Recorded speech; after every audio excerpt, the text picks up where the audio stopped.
ओहो डाक्टर साहब के चपाइराख्नु भएको यस्तो? ए भाइ सन्चै हुनुहुन्छ? मैले त यो फर्सीको बिहा खाँदैछु नि। होइन यसले के गर्छ डाक्टर साहब? ए यो फर्सीको बिहाबारे तिमीलाई थाहा छैन है?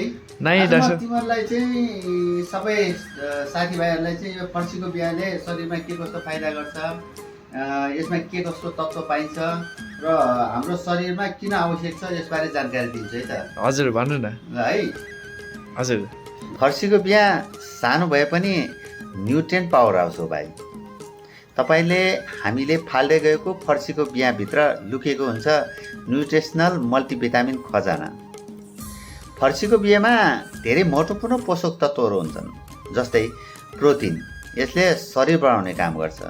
हेल्दी फ्याट्स, ओमेगा 3, ओमेगा 6, यसले मुटुलाई राम्रो गर्छ।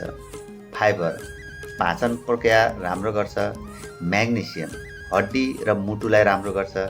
जिङ्क, प्रतिरक्षा शक्ति, पुरुष स्वास्थ्यलाई राम्रो गर्छ।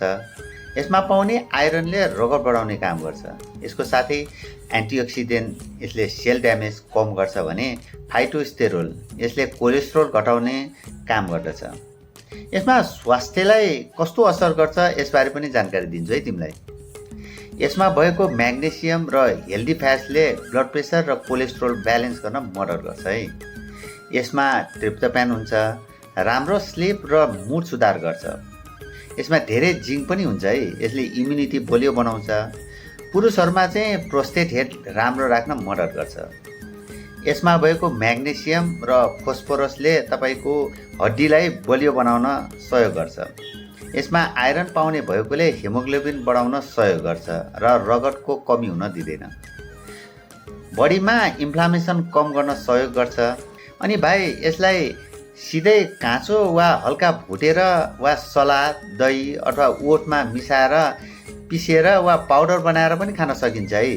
दिनमा 20 देखि 30 ग्राम, लगभग एक सानो मुठी पर्याप्त हुन्छ हाम्रो दैनिक रूपमा। धेरै खानु पनि हुँदैन। धेरै खाँदा के हुन्छ थाहा छ?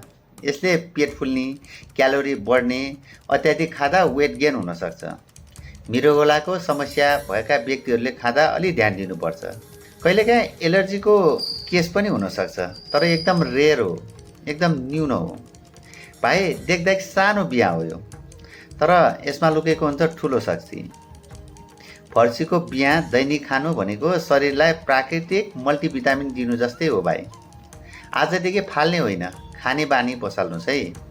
स्वस्थ रहन महँगो औषधि होइन, सानो बिहा नै काफी हुन्छ।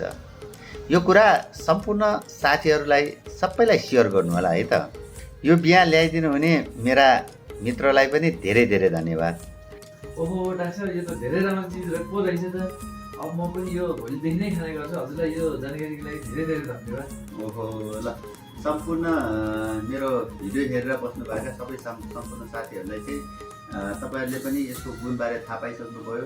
अब यसलाई फाल्ने होइन, तपाईँहरूलाई यो पावर हाउस हो, यो न्युट्रियन्टको पावर हाउस हो, यसलाई सधैँ खाने गर्नुहोस्। धन्यवाद।